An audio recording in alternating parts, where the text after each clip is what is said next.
The United States called this meeting today to talk about the dangerous and destructive activities of the terrorist organization Hamas in the Gaza Strip. You might think that the rest of the Security Council would join us in condemning a terrorist organization like Hamas. There shouldn't be any debate about this. But of course, because this attack involves Israel, the standard is different. The United States drafted a Security Council statement that would have condemned Hamas for launching rockets and endangering civilians. This should have been a no-brainer. You would think no one would want to side with Hamas when it comes to condemning rocket launches. But the statement was blocked. We called for a meeting under the agenda item, Threats to International Peace and Security Caused by Terrorist Acts. But again, we were blocked. Apparently, some council members did not think Hamas launching rockets qualified as terrorism. The United States begs to differ.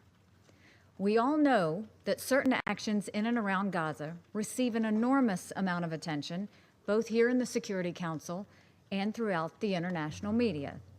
Strangely, other actions do not receive nearly the same attention that they deserve.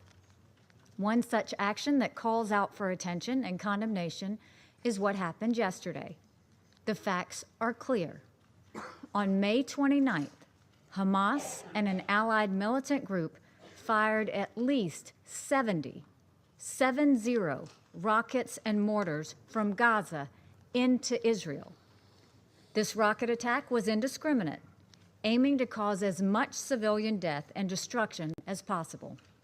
There were several injuries, but thank goodness there were no deaths. But the mere fact that one of the rockets landed on a kindergarten playground is all the proof we need of the intentions of the terrorists. The horrifying damage that could have been done is unthinkable.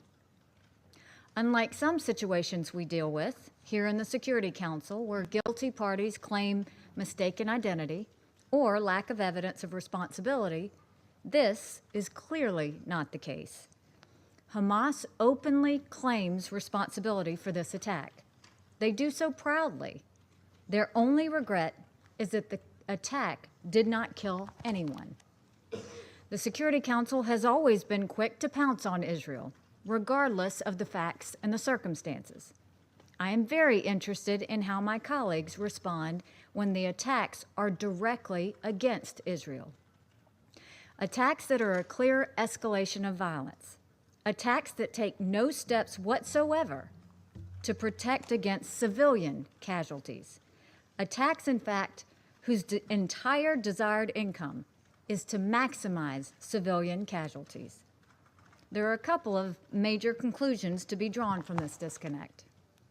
First, this outrageous terrorist attack proves what we have consistently maintained, namely that Hamas's stated purpose is the destruction of Israel. That is its purpose when it fires rockets into Israel.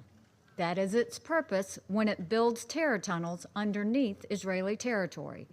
And that is its purpose when it orchestrates violent protests and riots at the boundary fence, calling for a march for return. All of these acts are indivisible parts of a single strategy.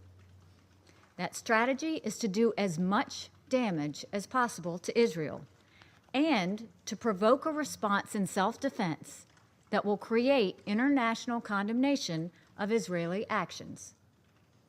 Second, Hamas's actions prove the falsehood of the idea that the people of Gaza require international protection. The people of Gaza do not need protection from an external source. The people of Gaza need protection from Hamas. It is the actions of Hamas that are putting Gazans in grave danger. Hamas's indiscriminate attacks against Israel inevitably bring a response. As I have asked my colleagues before, I will ask you again today, who among us would accept 70 rockets launched into your country? We all know the answer to that. No one would. The Palestinian people of Gaza are facing desperate humanitarian hardships. We want to help address their needs.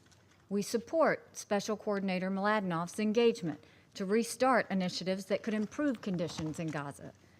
But here again, we must look at the destructive actions of Hamas. In recent weeks, Hamas militants have repeatedly assaulted the Karim Shalom border crossing, the biggest lifeline of basic humanitarian goods into Gaza. In its attacks yesterday, Hamas rockets damaged 3 power lines, knocking out electric power to tens of thousands of Palestinians. These monstrous actions demonstrate complete disregard for the people of Gaza. Apparently, it is not enough for Hamas to incite military responses to its acts of terrorism. Hamas also feels compelled to increase the suffering of the people of Gaza. We note reports today that Hamas has unilaterally declared a ceasefire.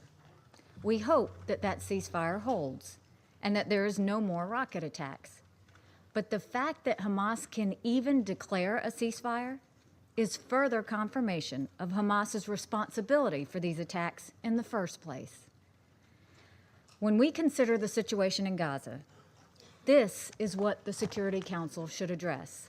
It is outrageous for the Security Council to fail to condemn Hamas rocket attacks against Israeli civilians, while the Human Rights Council approves sending a team to investigate Israeli actions taken in self-defense.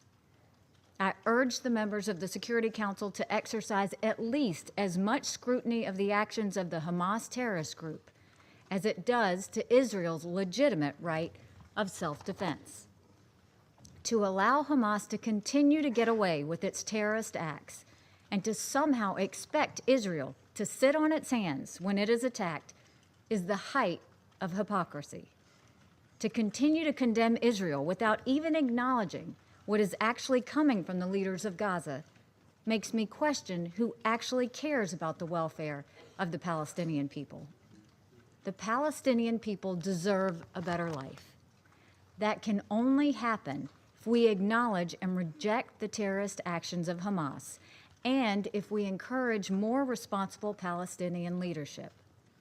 All responsible parties should be encouraging both sides to come to the negotiating table for the well-being of the Israelis and the Palestinians. Thank you. I thank the representative of United States.